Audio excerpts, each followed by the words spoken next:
सबको नमस्कार। वंदे मातरम। जयतु भारतम।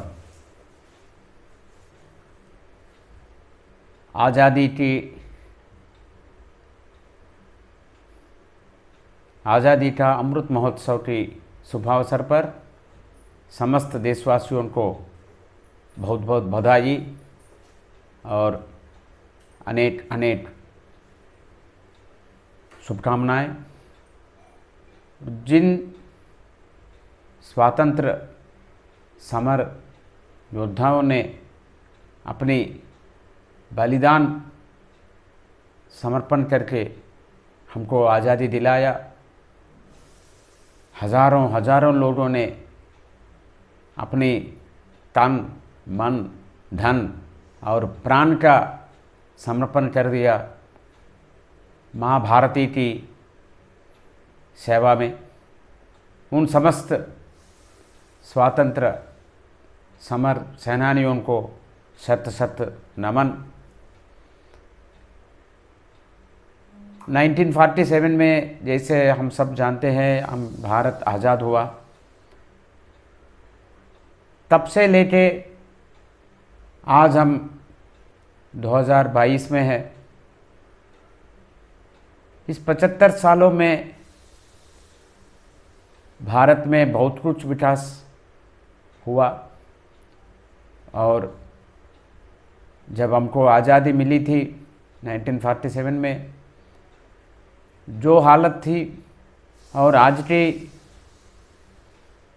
समय में क्या हालत है, उसकी अगर तुलना हम करें तो हमको जो विकास का काम हुआ है उसकी नतीजे जो है हमारे सामने दिखने के लिए मिलती है। विशेषकर एजुकेशन फील्ड में, हेल्थ की फील्ड में और इंफ्रास्ट्रक्चर डेवलपमेंट के फील्ड में, इन सब सेक्टर्स में भारत बहुत आगे बढ़ चुकी है। लेकिन अभी भी हिंदुस्तान में गरीब लोग हैं और जो लोग सड़क पे रहते हैं, रहने के लिए घर नहीं है, अच्छा खाना खाने के लिए खाना भी उनके पास नहीं है, कोई रोज़गारी नहीं है। हम अक्सर देखते रहते हैं इन लोगों को। इन सब लोगों का भी भलाई होना चाहिए। उसी दिन हम ये मान सकते हैं कि भारत पूर्ण तरह आज़ाद हो गया है। और एक गंभीर मुद्दा है जो हमारी जो स्लेवरी मेंटालिटी बोलते हैं उसको। अंग्रेज़ों से हमको तो आज़ादी मिली है, लेकिन जो अंग्रेज़ लोगों की विचारधारा था भारत के प्रति, जो परसेप्शंस अंग्रेज़ों के मन में थे, हमारा हिंदुस्तान के बहुत सारे लोगों के मन में ऐसे ही विचार हमको देखने को मिलते हैं। हम हमारे पूर्वजों को जितना श्रेय देना चाहिए उतना श्रेय नहीं देते हैं, जितना सम्मान देना चाहिए उतना सम्मान हम नहीं देते हैं। इसलिए बहुत सारे कारण हैं।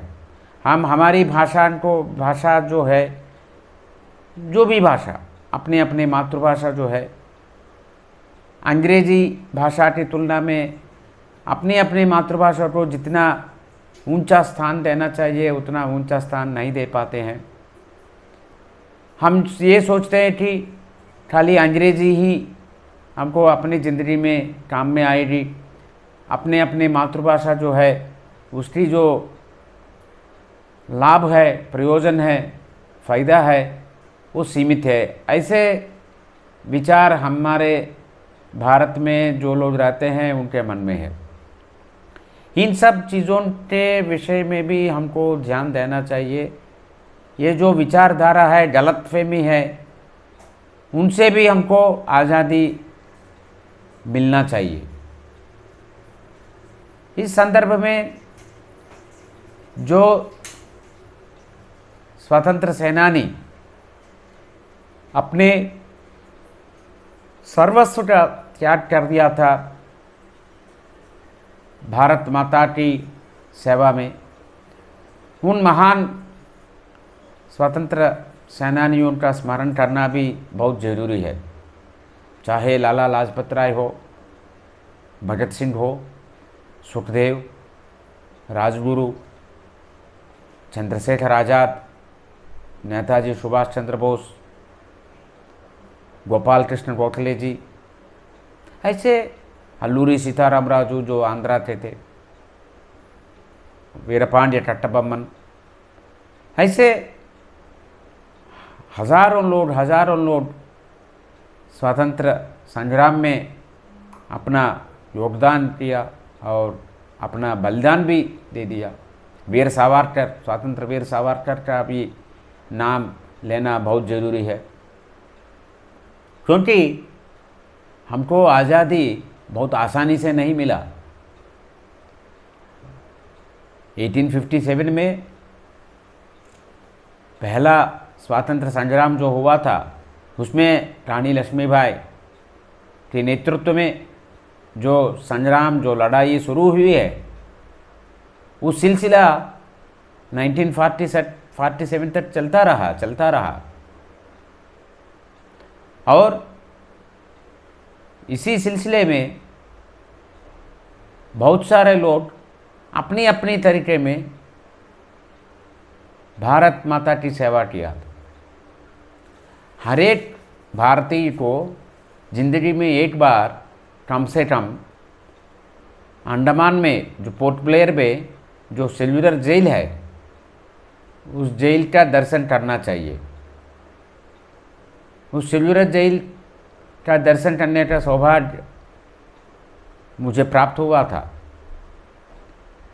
एक बार अगर हम सेल्युलर जेल में जाएंगे तो पता चलेगा कि जो स्वतंत्र समर योद्धा थे, उन लोगों को ब्रिटिश सरकार किस तरह के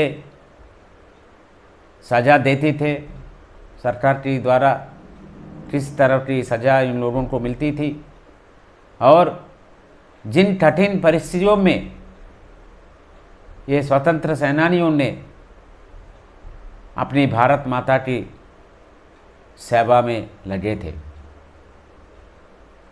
और एक बार सेल्युलर जेल में चले गए तो अपनी आंखों से आंसू निकलना ही चाहिए। दूसरे ऐसे ही जगह है जलियांवाला बाग। हजारों लोगों का बलिदान हुआ था जलियांवाला बाग में जनरल डायर की वजह से। और उसके अलावा हर एक राज्य में, भारत के जितने भी प्रांत है, हर प्रांत में आज़ादी का जो संघर्ष, जो संग्राम बहुत तेज़ी से हुआ था। और इसी में हर एक स्वतंत्र सेनानी का योगदान बहुत महत्वपूर्ण है। इस स्वतंत्र दिवस के शुभ अवसर पर उन महान वीरों का स्मरण करना चाहिए। चंद्रशेखर आज़ाद बहुत ही कम उम्र में अपना जीवन दान कर दिया था माँ भारती के लिए। इधर एक चीज़ के ऊपर हमारा ध्यान देना बहुत ज़रूरी है। हमेशा हिंदुस्तान को, हिंदुओं को या भारतीयों को जो नुकसान हुआ था, वो नुकसान बाहर से जो लोग आए हैं उनकी वजह से तो हुआ ही है। लेकिन इस नुकसान देने वाले ज़्यादा तरफ हमारे भारत के ही लोग थे। उदाहरण के तौर पे चंद्रशेखर आज़ाद जो पार्क में थे, उस पार्क आपको इलाहाबाद प्रयागराज में है। उस पार्क में चंद्रशेखर आज़ाद है करके इस समाचार हमारा ही लोगों ने, जो ब्रिटिश सरकार की पुलिस कर्मचारी है, उन लोगों को सूचना दे दिया, समाचार दे दिया। उस समाचार के आधार पे ब्रिटिश सरकार के जो पुलिस, वो भी भारतीय थे, वो लोग आ गए और चंद्रशेखर आज़ाद को बंदी बनाने की प्रयास किया था। चंद्रशेखर आज़ाद अपनी जीवन जब तक थी तब तक संघर्ष करते रहे। फिर अंत में उनके पास खाली एक ही गोली बची थी। उन्होंने सोचा इस एक गोली से जितने पुलिस आए थे उन सबको ऊपर भेजना तो उतना आसान नहीं है, और वो आज़ाद रहना चाहता था और ब्रिटिश पुलिस के गुलाम नहीं बनना चाहता था। इसलिए अपने आप को गोली के मार का शिकार बना दिया और अपना प्राण त्याग कर दिया। ऐसे महान योद्धा हजारों हजारों लोग, भगत सिंह, राजगुरु, सुखदेव, हंसते हंसते माँ भारती के लिए अपना जीवन समर्पण कर दिया, आहुति दे दिया इस महान यज्ञ में। और बाल गंगाधर तिलक जी, महान विद्वान,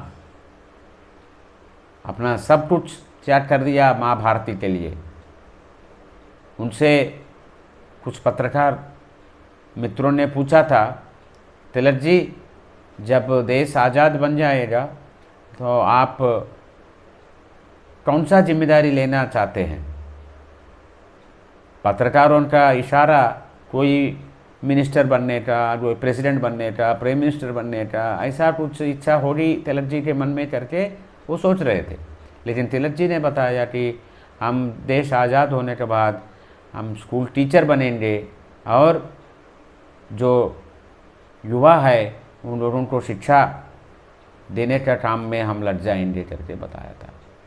इतनी selfless service to the nation, service to the motherland, these were the objectives of the freedom fighters. They never had any aspirations for themselves or for their family members and all. They never thought about that. लेकिन आज की हालत ये हो गई है, परिवारवाद बहुत ज़्यादा हो गया है। एक ही परिवार के लोग हमेशा चुनाव में लड़ते हैं, चुनाव जीतते हैं, और जो पावर है उसका जो फ़ायदा है यही परिवार लोगों को मिलती है। ये अच्छी बात है हिंदुस्तान में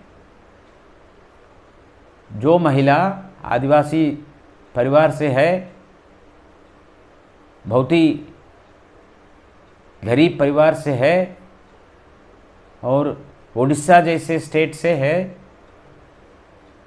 बहुत संघर्ष करके आगे बढ़ी है। ऐसी श्रीमती द्रौपदी मुर्मू जी को हमने राष्ट्रपति के पद में देख रहे हैं।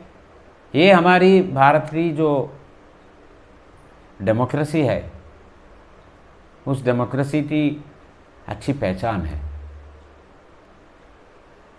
ऐसा ही होना चाहिए। और हमको आज़ादी चाहिए, गरीबी से चाहिए।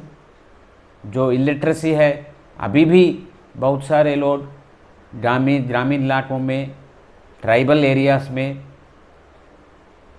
अनपढ़ लोग मिलते हैं अभी भी। इन सबको पढ़ने का, लिखने का, सीखने का मौका मिलना चाहिए। ये पढ़ना, लिखना, सीखने का और आगे बढ़ने का जो उपलब्धि है उनसे किसी भी बच्चे या बच्चा वंचित नहीं होना चाहिए। सबको हमारे साथ लेके जाना पड़ेगा। सबके साथ, सबके विकास, सबके विश्वास, जो हमारी आदरणीय प्रधानमंत्री जी का संदेश है, उसी दिशा में हम सबको प्रयत्न करना चाहिए।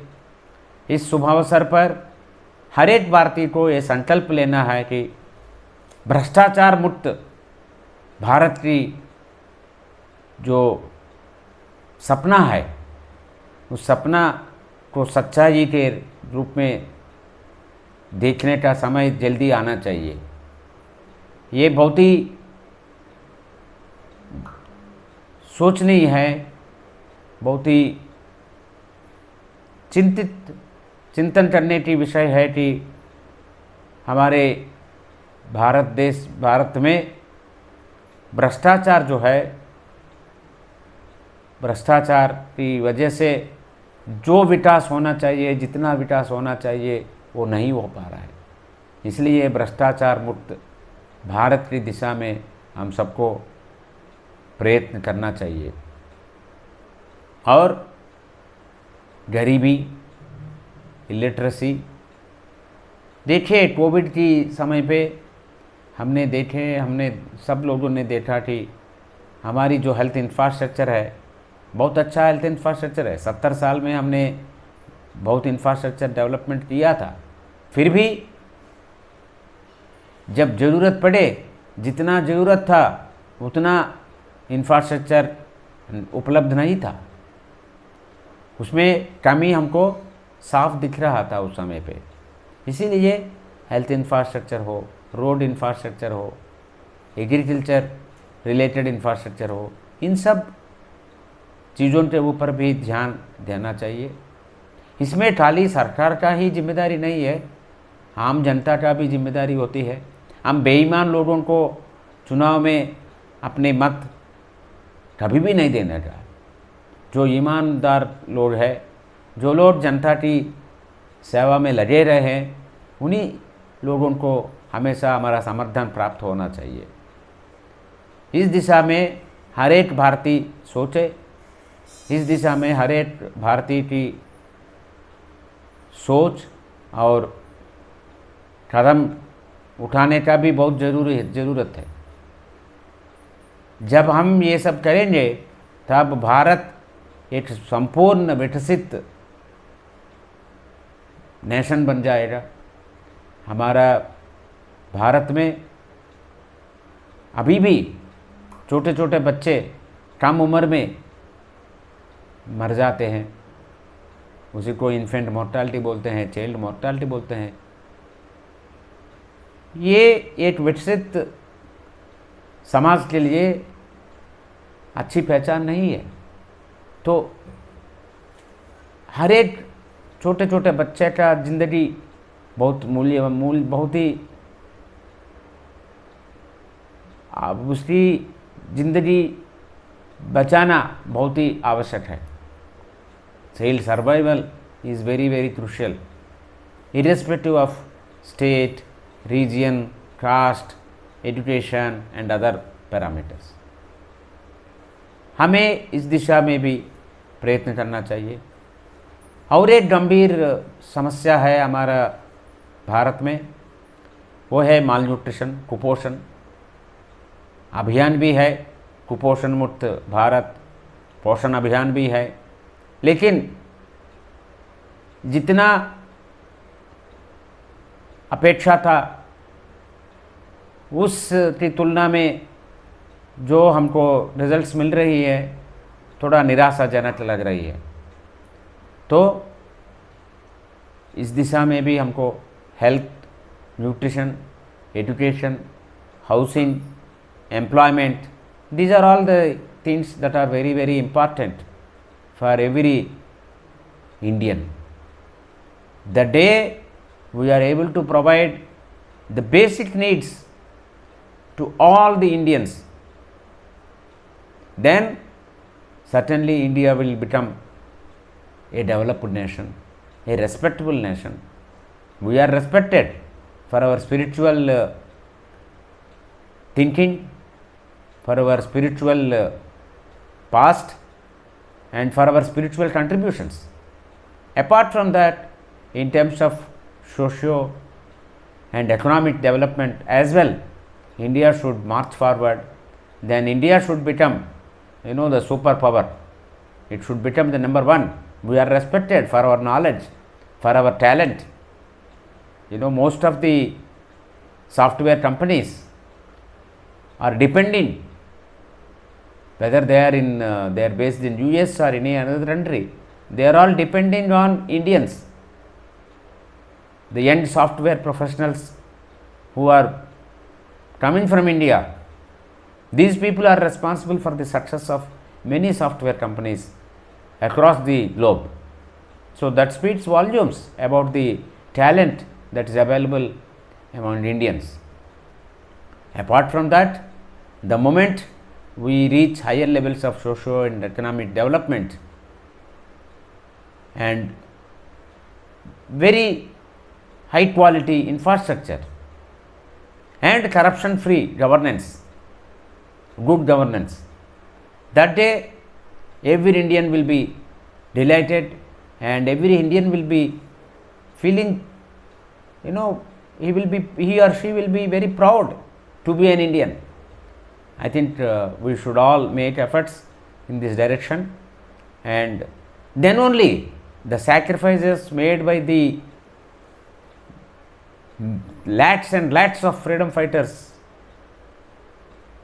would be fruitful, because our freedom fighters sacrificed their lives for the betterment of the people, for the betterment of the future generations, not for the welfare of or well-being of a few selfish and corrupt politicians. I think this should be the message to every Indian, and all of us should be committed to development of the nation as a whole.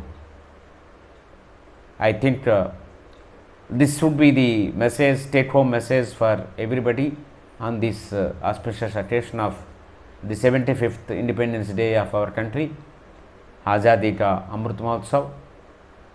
I think we should all celebrate Independence Day, but we should also understand the challenges before us and the action that needs to be taken at this point of time, so that in the next few years or maximum in the next one decade, maybe by 2032, India should become number one, and India was Vishwaguru, and India should be the Vishwaguru forever, and that that task accomplishment depends on every individual, every one of us.